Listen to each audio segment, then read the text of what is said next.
Okay, it's 9:05. Just want to get started. I'm going to start recording first before we start. Okay. So we're really, really fortunate today to have amongst us His Grace Madana-gopāla Prabhu.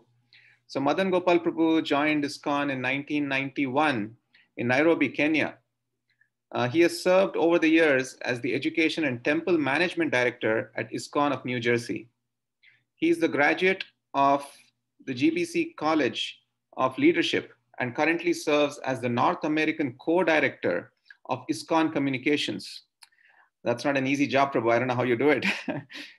He lives in Parsippany, New Jersey, with his wife Mansi Ganga and son Madhav.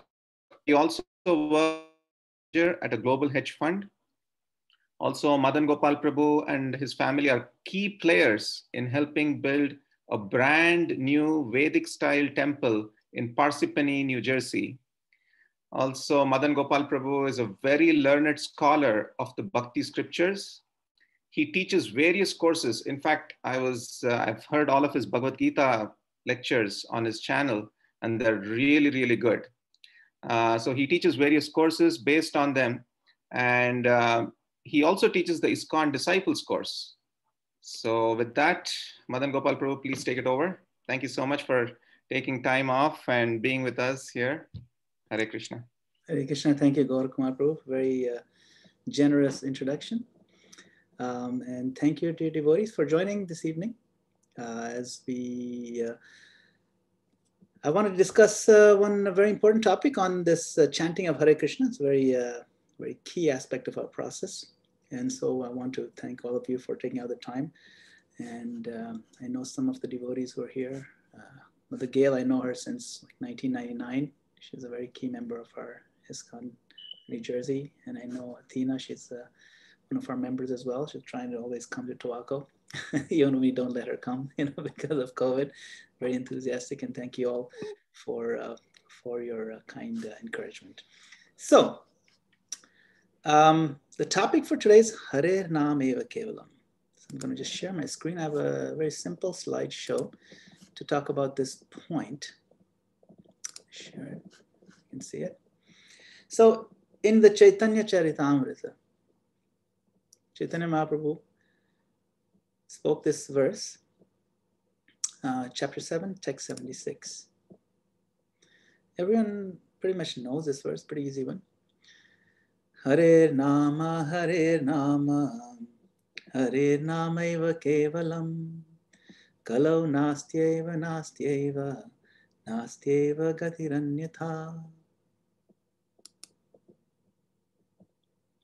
Translation.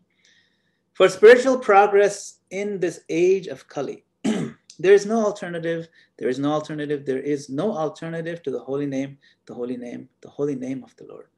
It's the 3 times repeated, 2 points repeated 3 times each. And what is the mantra prescribed for this age of Kali? It's Hare Krishna, Hare Krishna, Krishna Krishna, Hare Hare, Hare Rama, Hare Rama, Rama Rama, Hare Hare. So Srila Prabhupada gave a very beautiful and succinct message on this power of this Hare Krishna Mahamantra, the chanting. He says this transcendental vibration, by chanting of Hare Krishna, Krishna Krishna, Hare Hare, Hare Rama, Rama Rama, Hare Hare, is the sublime method for reviving our Krishna consciousness. As living spiritual souls, we are all originally Krishna conscious entities. But due to our association with matter from time immemorial, our consciousness is now polluted by material atmosphere. Krishna consciousness is not an artificial imposition on the mind. This consciousness is the original energy of the living entity. When we hear the transcendental vibration, this consciousness is revived. And the process is recommended by authorities for this age of Kali. By practical experience also, we can perceive that by chanting this Mahamantra, or the great chanting for deliverance, one can at once feel transcendental ecstasy from the spiritual stratum. So I would like all of you, I know that Gaurkama Prabhu told me that all of you are chanting Hare Krishna Mahamantra. And I want you to keep this last sentence in mind in particular, that one can at once feel transcendental ecstasy from the spiritual stratum. One can feel it. And I'm willing to bet that all of the devotees in attendance here have felt this ecstasy, some happiness, some bliss, when all of you have engaged in Krishna conscious chanting of this Mahamantra. So there's two ways we can chant this Mahamantra. One is the Sankirtan method, where we get together in a group and we sing it very loudly, very melodiously with instruments, and it kind of amplifies the energy, and we really get into it. Even though someone may not be in the mood, they can get carried away by the group dynamic and really feel the ecstasy and absorb their mind, their intelligence, their soul in the holy name. So this is Sankirtan. This is one method of chanting. And then the other method is Japa, where we have this private meditation, where we chant loud enough that we can hear it. But the idea is that we are focused very deeply to bring the vibration into our hearts. And it's a deep meditation. It's a meditative chant. And it's a very important part of our Krishna conscious practice. Srila Prabhupada said something to the effect that 90% of our spiritual progress depends upon this one instruction of daily chanting our japa while trying to avoid offenses. So you may be familiar, there's certain things that hinder our progress. Those are the offenses.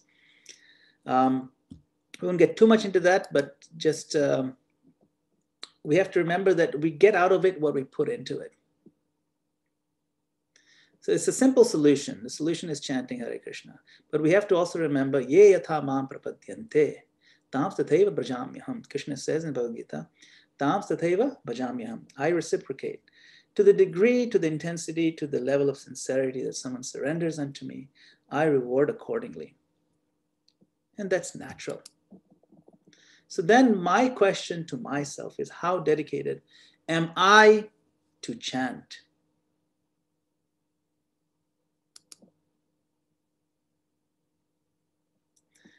So we have all these 10 offenses that we talk about. And there is one offense that is the root of all these offenses. So Haridas Thakur says, even if one successfully overcomes all the other offenses in chanting, and one is chanting continuously, love of God may not come. One should know that the reason for this is that one is committing the offense known as pramada, or inattention. This is Harinam Chintamani. So it may be difficult to avoid all 10 offenses, but it's easier to focus on the root of the other offenses, which is inattention. This is not something esoteric. This is very commonly known knowledge. The root of all these offenses is inattention, pramada. So how do I give full attention? Remember, Prabhupada said that we feel ecstasy when we chant Hare Krishna.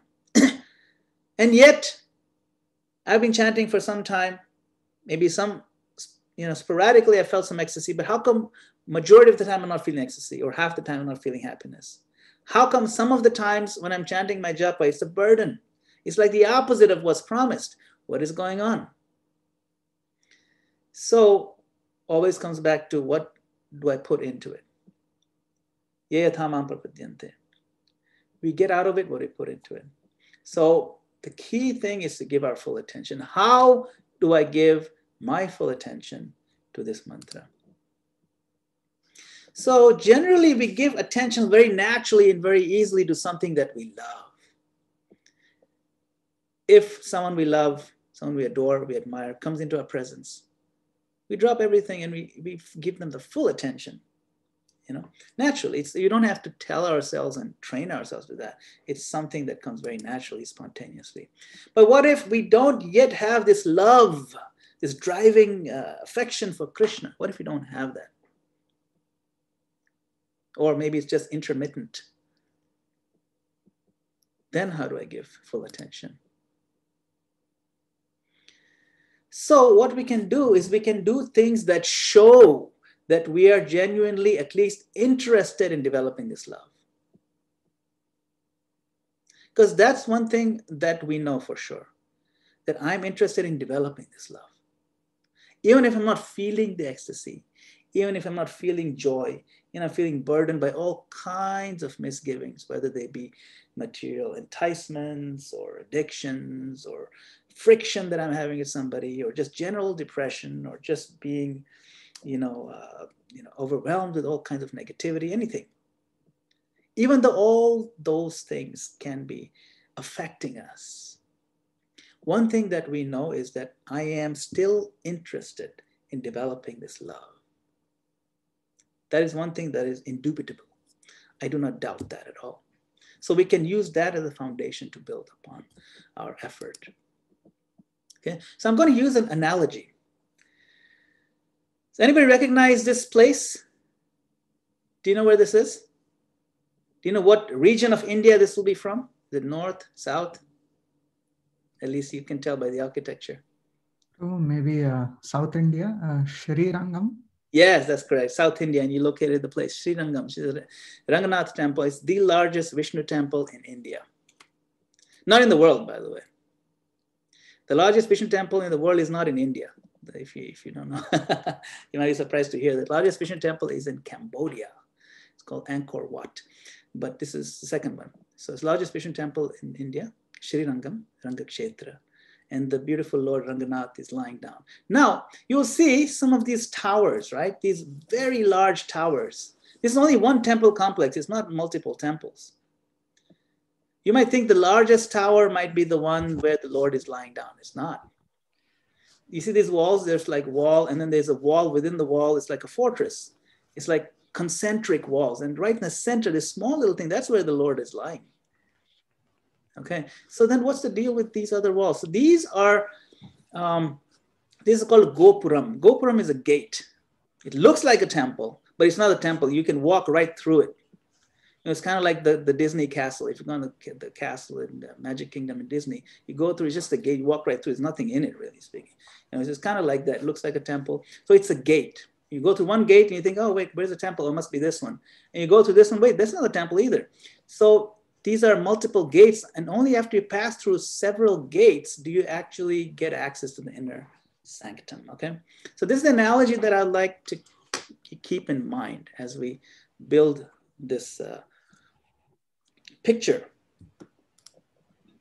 So just like there's 4 gates to get you access to Sri Ranganath, there are 4 gates to successfully chanting Japa.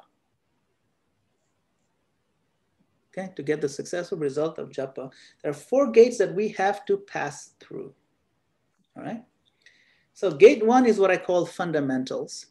Fundamentals means external things.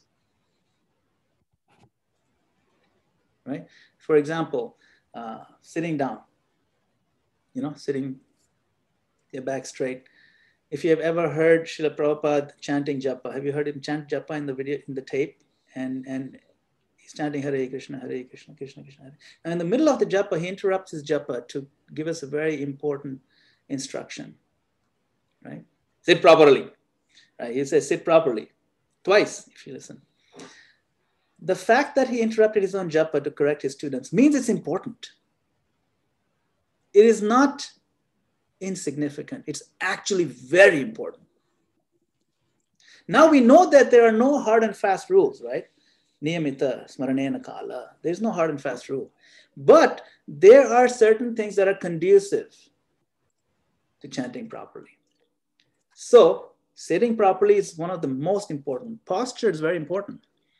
You know how when you're feeling depressed, people can tell just by looking at your face, looking at your posture. If I'm like down like this, and just like my face is all droopy, my head is hanging down, my shoulders are down, people can just tell by looking at me that I'm not feeling so good, right? Once a man who was very depressed, he went to the doctor and he's like all droopy like this. And he says, doctor, I'm feeling so down. What can I do? And then the doctor Instead of giving any answer, the doctor himself also got in the same posture. He started doing like this. For 5 minutes, he didn't say a word. And the guy's like, doctor, why are you doing just like me? And the doctor looks up, it works, it works. What do you mean it works? He said, now I'm also feeling depressed. You see, our mood can affect our posture, but our posture can also affect our mood. It works both ways, the dual dynamic. So we can control our posture mechanically sometimes, and that can actually align our mood. It's possible. You know, sometimes someone's not smiling. Hey, just smile. Come on. I have nothing to smile about. Just pretend. And before you know it, you start smiling. And then it's a fake smile. Then it becomes a natural smile. Similarly, you can also do with your posture. Even if you're always used to sitting like this, try sitting up properly with your back straight, spine aligned, shoulders back, chest out. Hold your beads up to your chest or to the side. Something comfortable. Something that tells you that what I'm going to do is important. It requires focus. It's very natural to keep my spine aligned for the energies to flow up and down. And if I get used to this posture, actually I'll be able to focus longer time without much pain in the body, without discomfort. So we can practice this thing. Okay, there's certain like stretches and certain things we can do to make it easier to sit for longer periods of time in good posture. Okay, so sitting properly is very important. That's just one of the external fundamentals. Another important aspect is rising early. Wake up early in the morning. The time is very conducive. It's very quiet, very peaceful. Your body has had hopefully good rest. Hopefully you didn't eat too much the night before, and your mind has been at peace, and your cells of your body have recovered from the day's wear and tear, and you rise early. The time of day is infused with the mode of goodness. That Brahma Muhurta time is the most intense and pure time of the day, which has mode of goodness associated with it. So things really help you when you have risen early and you chant in those early hours. So this is also, you don't have to, but you really get a lot out of it, you see. Then another fundamental is pronunciation and clarity. So chant, there's 16 syllables in this mantra. 16 words, 32 syllables. Make sure you chant all 32 syllables. Hare Krishna, Krishna Krishna, Hare Hare. Hare Rama, Rama Rama, Hare Hare. No need to slur the words, no need to go super fast. Sometimes someone goes super fast and then it sounds like you're chanting something else altogether. Like sometimes it sounds like you're calling a cat. Here, kitty, kitty, kitty, kitty, kitty. So somebody would say, it's very unusual. Here, kitty, kitty, kitty, kitty. That's not how to chant Hare Krishna. And someone will say, hey, mama, mama. No, which mama are you calling? No, Hare Rama, Hare Rama. So you have to be clear in your pronunciation and focused because you're calling out the name.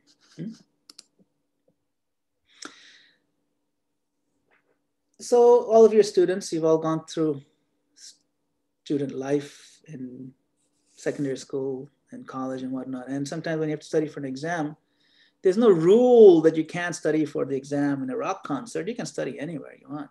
You can study in the library, you can study in a rock concert, as long as you get good grades in the exam. But a library is definitely more conducive than a rock concert. The place has an effect. So see if you can make an environment a sacred space where it's clean, some corner in your bedroom, some corner in your house, where you can put a little picture of Krishna or something that helps you focus on the message. You can put a little candle on there and you can sit properly and no one's going to disturb you, hopefully. So that sort of thing, see if you can invest some effort in making sure you have a nice place to sit down and chant Hare Krishna. And this is one tip that I found very, very useful. You don't have to do this if you don't want to, but I found it very, very useful, is sitting on a special cushion. It could be a pillow, it could be a cushion, doesn't matter. But some cushion that you're gonna sit on a firm cushion's edge and it gives you some extra height to your hips and allows the pelvic plane to tilt slightly forward. Okay, so you could be on a stool like this. It could even be on a chair, doesn't matter. But if at all possible, try to sit in a place without leaning on something. When you lean on something, then those muscles get a little too relaxed and your posture is not that great anymore. So see if you can allow your muscles to just hold up your spine straight. And if you tilt the pelvic plane slightly forward like this, yogis are taught to do, you'll find that you can sit naturally like this for a long time. When I discovered it's like, wow, I can sit like 2 hours, and I can now. Before I couldn't sit for more than 5 minutes without having to like move around, stand up. It's just too much. I was trying to sit without a cushion. Or even if it's a soft place, but if it's not an angle, it doesn't work that well. So I strongly encourage you to try out this thing. You all probably already know about this, but for me, it was like a huge discovery. So when your spine is a natural curve, then it supports itself very nicely. So I would invite you all now to see if you can practice some of this, what we just talked about. We'll chant this mantra 2 times together, but see if you can sit a little bit properly. It doesn't matter if you're in a chair, on the floor, doesn't matter. I'm on a chair right now. And see if you can keep your spine straight and chest slightly out. Shoulders slightly back like this. And you can hold on to beads. So just imagine you're holding a bead like this in your finger. And we'll do 2 times with all the clarity that we can do. Okay, we can do it together. Hare Krishna, Krishna Krishna, Hare Hare. Hare Rama, Rama Rama, Hare Hare. Hare Krishna, Krishna Krishna, Hare Hare. Hare Rama, Rama Rama, Hare Hare. So then we keep doing this again and again and again and again. All right, so you'll feel that, hey, I've invested a little bit more energy into this. I've put a little more effort. You will feel a little bit better than regular time if you're not doing these things. You will certainly feel that I got a little more out of it, a little bit more. Okay, so we got the fundamentals right. Sit properly, rise early, pronunciation clarity, environment, sacred space. Second gate, this seems to be very, very difficult, is the mind. Okay, now you're talking. Let's see. Mind, what do you mean mind? Now you're talking business, because Arjuna even told Krishna, right? Chanjalahi mana Krishna, pramati balavatridam, tasyam nigraham manye, vayu reva sadushkaram. That the controlling the mind is even more difficult than controlling the wind. Now remember, Arjuna is not an ordinary person. Arjuna was that fellow, or that brilliant, focused yogi who could balance himself on those, on that weighing scale, while the mechanical fish was spinning above him, and looked down in the reflection in the pond and shot through the eye. I mean, person, that kind of focus, he's saying that, Krishna, I can't control my mind. Then who are we to even make an attempt to try to control our mind? He says, Krishna, this mind control is very difficult. So does Krishna say, no, not nonsense. It's very easy. Did he say that? No, he says, yes, it is very difficult, but it is possible. Krishna, he didn't say it's impossible. He didn't say, he agreed that it's difficult, but he didn't say it's impossible. He said it's possible through abhyasa and vairagya, through practice and detachment. So you practice certain things, you practice, and it is possible. It is possible. Because remember, Krishna says mind is your worst enemy, or it could be best friend. We tend to focus on the mind being the worst enemy all the time. We forget about the part that mind can also be our best friend. We should actually focus on that positive message too. Yeah? Because we have to absorb the mind. Man mana bhava mad bhakta, right? The mind has to be absorbed in Krishna. Our whole culture of Krishna consciousness is about absorbing the mind in Krishna, in the holy names, Krishna's form, pastimes, his philosophy. How do we do it? First, we have to convince ourselves that it is possible to control the mind. It is possible. So we'll do another practical exercise to see if we can prove to ourselves that it is possible to control the mind. All right? If you'd like to come on the journey with me mentally, please do so. So sit up straight, close your eyes, and we're going to do some visualization. So now visualize, imagine that you are going to the kitchen. You're walking into the kitchen of your apartment or your house, and you're looking at the refrigerator, and you open the refrigerator, you walk up to the refrigerator, open it, and the little light turns on. It's like, wow, that's pretty cool. And you see there's a carton of some juice, your favorite juice is there. You take out the carton, close the fridge, you walk to the kitchen table, you get a glass, and you pour half a glass of that juice. You're not that thirsty, just want a little bit. Just half a glass, then you close the carton, open the fridge, put the carton back in the fridge, close the carton. Now you can look at the juice on the table. All right, now open your eyes and come back to your local consciousness here. Did anybody not see the juice? Did you manage to see it? I think you all saw it, right? You could visualize it. You could visualize the kitchen. You could visualize the juice, the fridge, everything, right? You basically had full control of your mind. You allowed yourself, with your mind, you did all this. You didn't step away from your seat. It was so easy. Why? Because we all like juice. We like the kitchen. We know it. We're familiar with it. It's all good stuff. It is that easy. At that point, when we walked through this whole exercise, we weren't encumbered by this idea that, oh, mind is so difficult to control and it's like controlling the wind. No, those ideas did not cross our mind because it was such an easy thing to do. It's very natural. So this exercise just to prove to us that we can, if we really want to, it's not that big of a deal. Just absorb the mind in it. It's not a big deal. So then we talked about how it's worst enemy and best friend, or focus on best friend. You can control it. We tried it. So what do I do with the mind? We use the mind first when we start chanting Hare Krishna to remind ourselves. The word remind has the word mind in it. To remind ourselves on the transcendental nature of the holy name. Hare Krishna Mahamantra, like Prabhupada said, it is not an ordinary sound. It's coming from the spiritual world. It is Krishna himself. And Krishna has invested all his potencies in it. You know how Krishna has so many energies? He's put all of them in this holy name. Nam Namakari Bahuda Nija Sarva Shaktis. Sarva Shakti means every single one of his energies is fully present in the holy name of Krishna. So we remind ourselves and saturate our mind with that feeling that Krishna is here. And then we dedicate our mind and our consciousness and our attention and our focus to Krishna as we chant. So we create a mood, okay? We're creating a mood. That my Lord, this chanting that I'm going to do, it is for you. This is for you, my Lord. It's for your pleasure. I know you like it when I chant your name. You said it, you like it. You said, where are my devotees are chanting? I come. I'm there. So, thank you for giving me this chance. My Lord, this is for your pleasure. So we saturate our mind with this mood, and then we dive into the chanting. At that point, when we're chanting, we can just focus our mind fully after we've set the mood in the mind.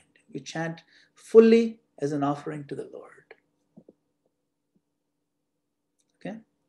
Now, I'm not saying that this will work superbly from the first time we try this. This is an exercise. It's like learning how to ride a bicycle, okay? For the first time, we will have a little bit of ricketiness, and then we have to immediately go back to the basics. So some ricketiness will be there. But the idea is that let us practice, abhyasa. Okay? That's what Krishna says. Abhyasa will help us out. My Lord, this is for you. So create a positive mood in your mind. Understand this is Krishna himself. So understand the philosophy behind it. Align our intelligence behind it, the mind intelligence, and dedicate it to Krishna when we do it. All right, so these are some of the tips that we can use to control the mind.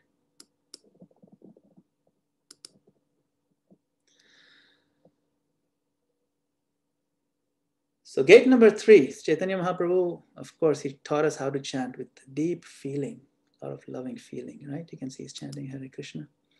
So the third gate is the heart in the sense where our emotions reside, intense feelings reside. Because the japa has to be done with feeling. Bhaktisiddhanta Saraswati Thakur, Srila Prabhupada's Guru Maharaj, has described that the name is heart deep, not lip deep.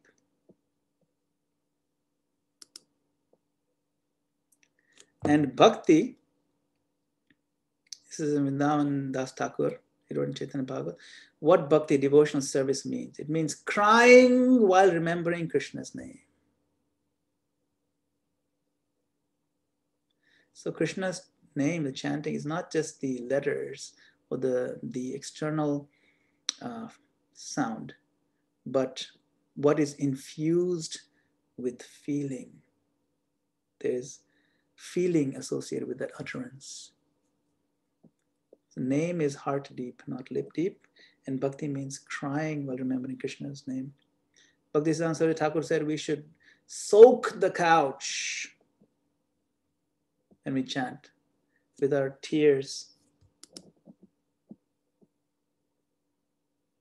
And Krishna himself declares in Adi Purana, he says, I am purchased by one who sings my name and cries before me, not by anyone else. If we can sing, chant Krishna's name and cry before him. Of course, there can be crocodile tears. He's not into the crocodile tears. It has to be genuine tears. Where, I'm sorry, I'm not a crier. What am I going to do? This is like too much for me, all right? That's, most of us will be like, are you kidding me? I can barely think of Krishna. Now we want to invest my heart. Love of Krishna is such a far thing, I'm barely understanding the philosophy. Now you want me to be so attached and loving and have so much deep affection for Krishna all of a sudden? How is that possible? And yet here we are. This is what's required. This is the third gate of successful japa. The first one was the external fundamentals. Second one was the mind. The third one is this heart, the repository of all our feelings. So here, we have what we call stepping stones, baby steps. If you want to get to that final rock over there, you can't just lunge from this point here to get to that final rock. We have to go to this one, this one, this one. So what are these stepping stones of this love? That final stone is love. I don't have that love. Neither am I there. Neither am I even close. But there are certain things that are stepping stones to that love that are more accessible to us. Okay, these are the things we have to invest our time in, invest our energy in developing, and they're easily reachable. These are words and feelings that are closely associated with love, but they may not be love, but they're reachable. One is gratitude. Gratitude is very important. We can be always thankful, and that arouses a very positive emotional response in our heart. Thank the Lord for the opportunity. First of all, thank the Lord that we have this human form of life. That in itself is a huge lottery. Second, thank the Lord for the opportunity to chant his name. That's a bigger lottery. And the opportunity to associate with other devotees who are progressive. That's another lottery. These are just, things are lining up for us like this. We have no reason to not be completely overwhelmed with gratitude. Krishna loves a grateful heart. Krishna himself is grateful. If you look at the qualities of Krishna described in the Nectar of Devotion, one of them is Kritagya.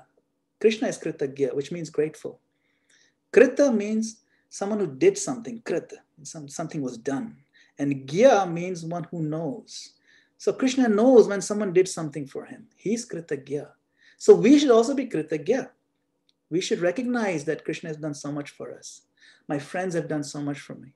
My parents have done so much for me. The demigods have lined things up so nicely for me. I thank you all. When we get in the practice of being thankful internally and of course externally, then the feelings become more positive and we can access these emotions better. So it is an attitude that we need to develop, right? Gratitude is the attitude. If you have a hard time remembering that, just think of Gita, G-I-T-A. Gratitude is the attitude. Okay, that's Gita, all right? Next one, appreciation. Appreciate is very similar to gratitude, but you can appreciate someone else's effort. Maybe they didn't do something for you, but you can appreciate their effort in their Krishna consciousness, or you appreciate someone else's anything good. You can appreciate good qualities in anybody. They don't even have to be devotees. They just appreciate good qualities. you know. I mean, even if you just appreciate, wow, that man is a great manager. That woman, she really knows how to run a company. You know, that's appreciation. These are very positive things. When you apply them to Krishna conscious things, then again, they're kind of related, gratitude and appreciation. These are, again, things that make us happy or make us inspired to do more, and so on. These are stepping stones. Now, this one might seem a little odd, remorse, but this is also a very important feeling. It may seem negative, but it's actually a very powerful, positive emotion. You may think, well, I'm remorseful about something bad I did, or about an opportunity that I missed. I feel so bad. I could have done so much more. I could have chanted, could have picked this up earlier in my life, or things that I really messed up. I'm sorry, my Lord, I did this. But if you look at a lot of the bhajans of our great acharyas, Bhaktivinoda Thakur, Narottam Das Thakur, many of their bhajans reflect this remorseful nature. My Lord, Janiya Shunya Abhishakayu, Hari Hari Janame, Hari Hari Bifale Janame Govayu. Without fruitlessly, I've wasted my life. And knowingly, I took this poison of material consciousness. It's very remorseful. So those emotions, they're very real. And they can really supercharge our heart with positive feeling and purification. We cry, my Lord, I'm sorry, I really shouldn't have done that. I know I shouldn't do it. I know I shouldn't have done it. I will try not to do it, but please give me strength. And so these kind of things, remorse is a very powerful emotion that can really attract the attention of the Lord and attract his mercy toward us. And to the degree that we apply sincerity in this remorse, to that degree we can leverage these feelings and purify our hearts. And then when we keep building this gradually, we'll make it a way across where love of God awaits us. Okay, so these are the stepping stones. So when we bring in the heartfelt feelings, if we can't immediately fill it with affection for the Lord, we can certainly find some of these other feelings that are also very positive and progressive. All right. Talk about the 3 gates. What is the 4th gate? Let's see. Okay. So first gate was fundamentals. Right. That's the first Gopuram. Second gate was the mind, and we learned how to engage our mind in understanding philosophically who Krishna is, who his holy name is, and how he is his holy name, and so on, and how we make an offering to Krishna. And then the heart, we talked about how we're going to invest our feelings and our emotions. The 4th gate is called mercy. This gate has a handle on the other side. There's no handle on the outside. The handle is on the other side. This gate can only be opened by Krishna and Radha themselves. So they open, and only when the mercy is available to us can we access Krishna. Okay. So that gate we have no control over. Now,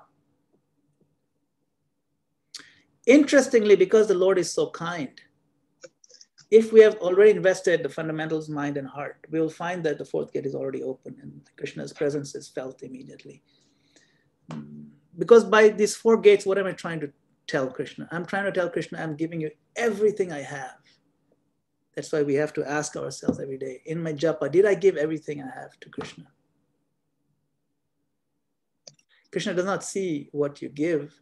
Krishna sees what you keep. Are you keeping some attention and bandwidth of your mind for some other things? So give everything.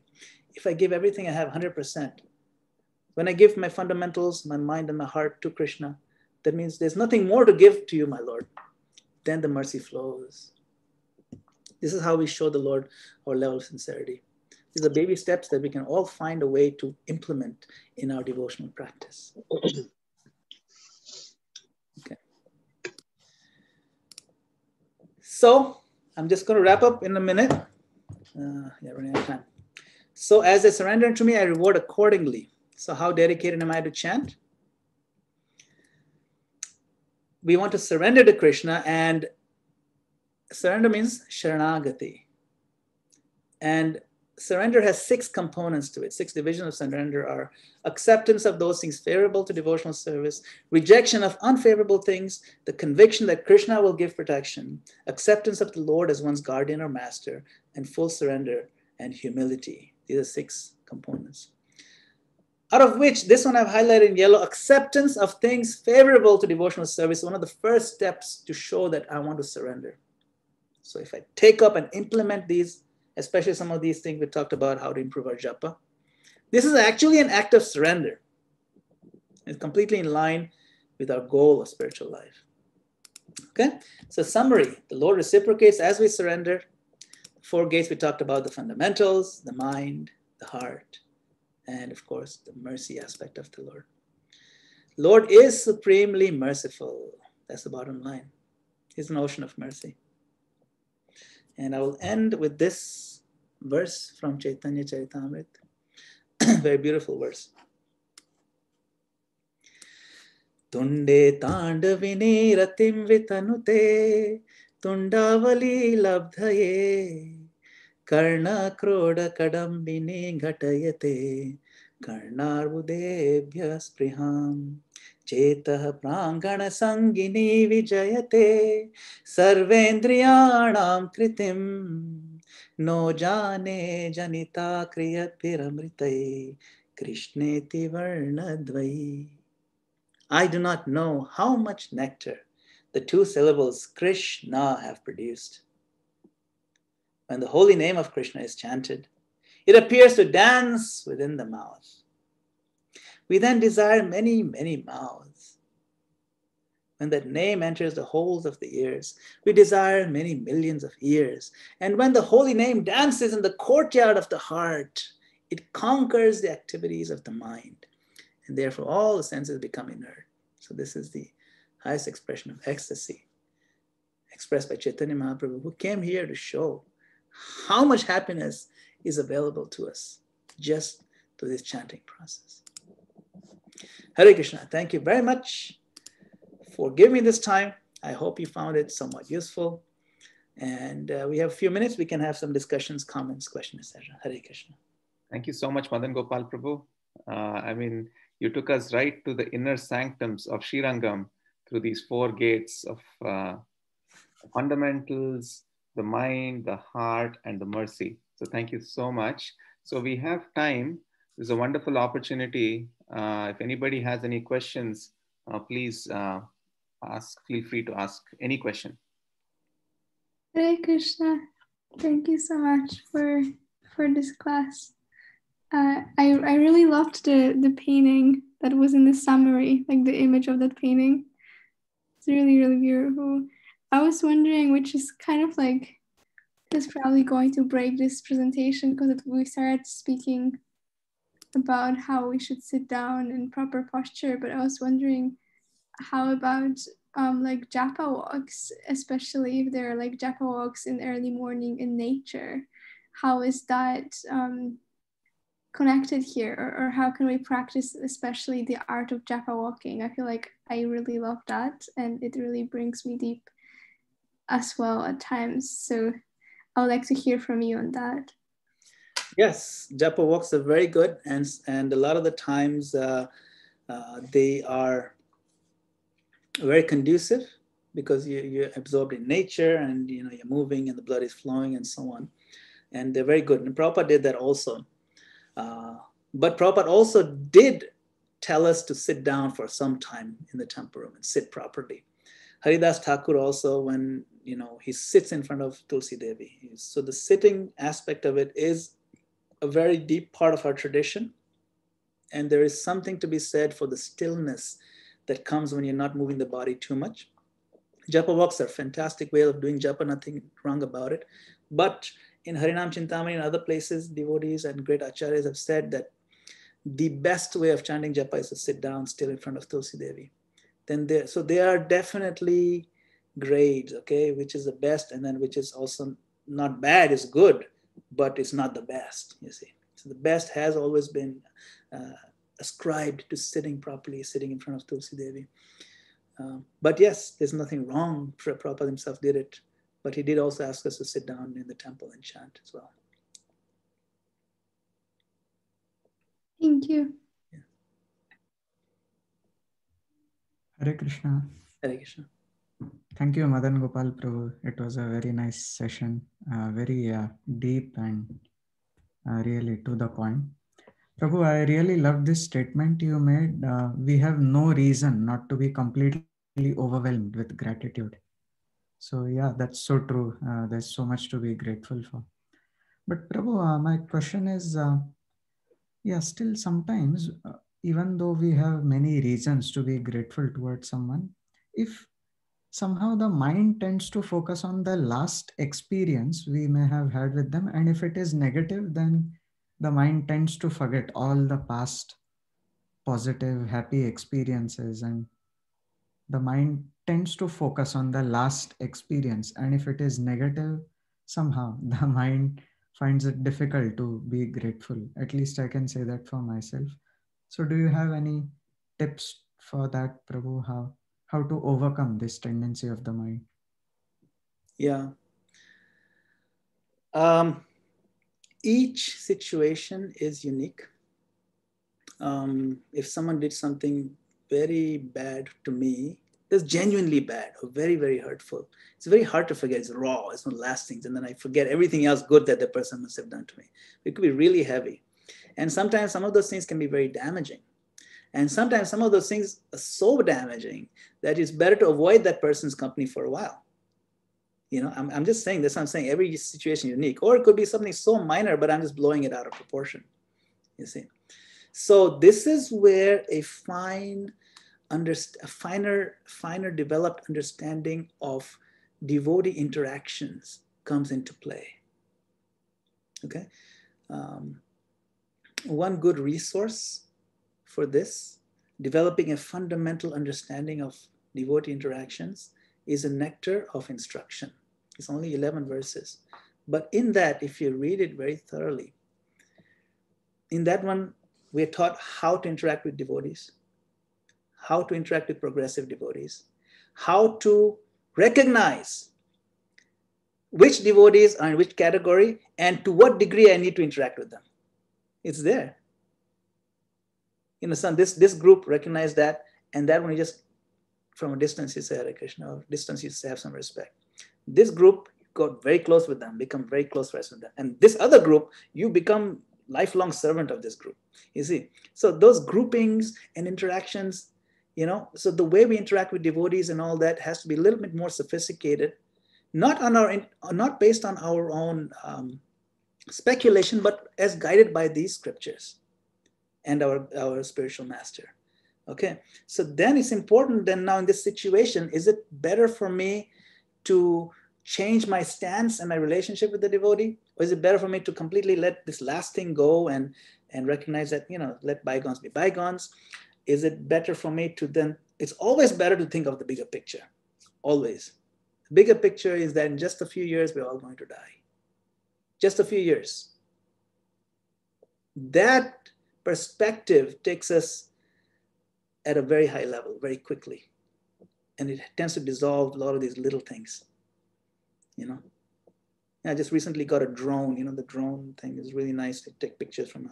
And when it starts moving up, like when it starts down, you can see the little ants crawling. And when it starts moving up, even the cars look like ants. And the ants totally disappear because you get a perspective. It's amazing. And you see so much, the whole view changes. Similarly, when we look at the perspective, hey, in a few years, we're all going to be dead. Why am I letting this, you know? This is my one chance to actually come out of this chakkar, this whole ridiculous material world. And I'm getting, you know, overwhelmed emotionally by things that are not going to help me. So those kind of reflections definitely help. And there are many instances of how to reflect like that in the Bhagavatam and so on. So I would advise a couple of things, you know, because you can't advise generally on one theoretical situation. So I would recommend that we become more, sharp about how we interact with devotees based on what's taught to us by the Shastras, by our acharyas. And two, try to get a bird's eye view very quickly, especially when things we know are not worth our emotion, but they do affect our emotion. So then we should learn to distance ourselves and look at it from a neutral point of view as often as possible. This is called abhyasa and vairagya, practice and the detachment. That's how it helps us control this. Thank you. Hi, Krishna, Madana-gopāla. Thank you so much for such a nice class. Very clear. It's very crisp, and I feel like you did such a fantastic job delivering it. I can actually remember many of your slides. I want to just go back to the very start of your presentation when you mentioned that it's very hard to avoid the 10 offenses, but all the offenses really start from the root of inattention. I apologize. Maybe I'm one of the few that don't know this, but why is that? Why do all offenses start with the root of inattentive chanting? Could you explain that? That's a good question. I've never really got a good answer to that. But it seems to be connected to the weakness of heart. Hridaya Daurbalyam. The weakness of heart. You see, when we have a weakness of heart, in the sense that we are not as intensely interested in becoming Krishna conscious, then within these weaknesses, the weeds of the 10 different varieties of offenses find root. Okay, for example, to consider them as demigods, that's not like an offense that we generally fall into, right? The names of demigods, and to consider them the same as Krishna, but to blaspheme devotees who have dedicated them, to think these devotees are ordinary people and things like that. These things they arise from our heart because of weakness of heart, thinking that, okay, I can be better than them. These are pettiness, the pettiness that comes. And when we become insecure, then we tend to try to find faults in others and so on. And that's one of the biggest offenses. Okay. And when we become so insecure that we feel even Krishna is not going to help us, feed me or whatever, maybe if I should worship, Ganesh on the side just in case, cover my bases, that's called weakness of heart. It generally doesn't happen among non-Indians. Among Indian people, it's actually a problem, believe it or not. So these offenses, because they thrive and they sprout within weakness of heart, and weakness of heart arises when the intensity of our interest in Krishna is not sufficient. And how do we show interest? How do we intensify interest? By giving attention. And so when we give attention to the holy name, then we allow, it's like opening the window, right? We have some infections in the room, and you open the window and let the sunlight fully come in, and that disinfects everything. Similarly, when we open our consciousness to Krishna and give him our full attention, the disinfecting light of Krishna flows into our hearts, and the pettinesses that arise from insecurity, okay, get wiped out very quickly. Why? Because we feel that we recognize Krishna is there for me. He loves me, he takes care of me. And our surrender becomes more solid.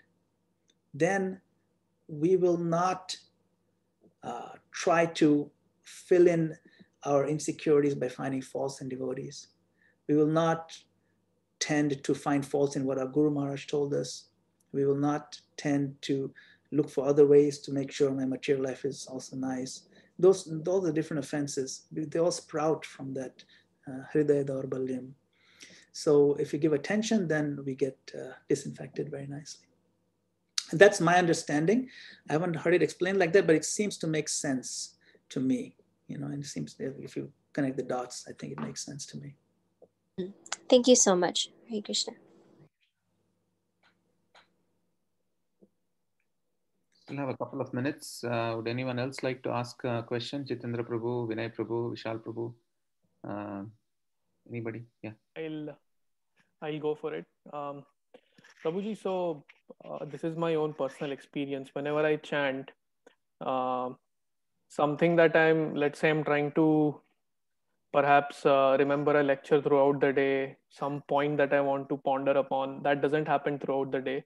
But then exactly when I'm chanting, I have all kinds of epiphanies. Like, oh, this point was nice. Oh, this could be a good inference from that point, and things of that nature. So these are not exactly away from Krishna, they are kind of related to Krishna consciousness. So do these constitute inattention, and do we, like, what do we do? Do we just keep the holy name at the highest pedestal and just let go of these things? And then, so how do you deal with that? Yeah, it's a good point. And this is one of the difficult things, because the thoughts that flood our mind, there a lot of times the Krishna conscious thoughts and the amazing discoveries and realizations that come during that time, because this is the time when we are actually at our best. We are at our holiest, most sacred. And so then these kind of thoughts do come in. They're very good thoughts, wonderful thoughts. So there are a couple of books that I can recommend on this. One is called Japa Reform Notebook by Satsvarup Das Goswami Maharaj. Is my spiritual master. And another one is Begging for the Nectar of the Holy Name, also by Satsvarup Maharaj. There's quite a few. And then there's some books by Satchidananda Swami Maharaj. So now in those books, when I was reading, Satsvarup Maharaj does recommend that when these thoughts come, you take a pause, take a minute pause from your japa, and actually take advantage of that thought and see if you can write it down. Make a note, maybe write it, text yourself or something, keep a journal. Then this way, when you keep a journal, when you wrote it down, that realization will gel very nicely in your heart and create a positive atmosphere. So it's a very good thing. So you can leverage that realization and use it to create an atmosphere. Also, when you write it down, you remember it much better. But sometimes you realize, oh my God, there was a talk this morning, it was really good. Now I can't remember it, but it was really good. I know it. But if I'd written it down, even if I don't go back to look at it, I'll probably remember it because I wrote it down. So the encouragement by these very advanced practitioners is obviously very good to have these thoughts, but do try to, like you said very rightly, put Krishna's holy name on the pedestal of your consciousness. That's the top priority. So take a break, take a pause, just 30-second pause, make a note of it, and then go back now that you've enjoyed the mood that it created. Leverage that mood, and now I'm going to focus on Hare Krishna, Hare Krishna, Krishna. Maybe 5-10 minutes will go by, 15 minutes, and then another thought will come. That's fine. Take another pause, 30 seconds, 1 minute. There's nothing wrong with that. Sometimes we try to be too efficient in using our time and try to be multitasking. But it's not conducive. Multitasking in general is not conducive, and it's not an efficient way of using time. So it's actually good to go deep into the absorption. But yes, these are very good things that do come up. These thoughts are way better than the other thoughts that do come up. So definitely we can get in the habit. And then before you know it, your mind will also be a little more disciplined, because you're respecting the mind's generating realizations by noting them down. At the same time, then the mind will respect you back by giving you a space to focus on Krishna's holy name. Thank you, bro. Okay, so we're almost out of time. So thank you so much, Madana-gopāla Prabhu, for taking time and giving such wonderful nectar for all of us. That was really, really helpful. Thank you so much again. And we would like to invite you again, if you're available later, if possible, to again share some more nectar with us. Thank you so much. Thank you, Prabhu. Thank you for this opportunity. It was a pleasure meeting all of you. And I look forward to seeing you all again. Yeah, so just, so if everyone can just say one word that they got from this wonderful lecture before they leave as a reflection, that will be very helpful. Just one word or one phrase that they got out of this lecture. Thank you so much. Hare Krishna. Clarity, bro. I got clarity on the things I try to do on daily basis. Thank you so much. It was a wonderful class.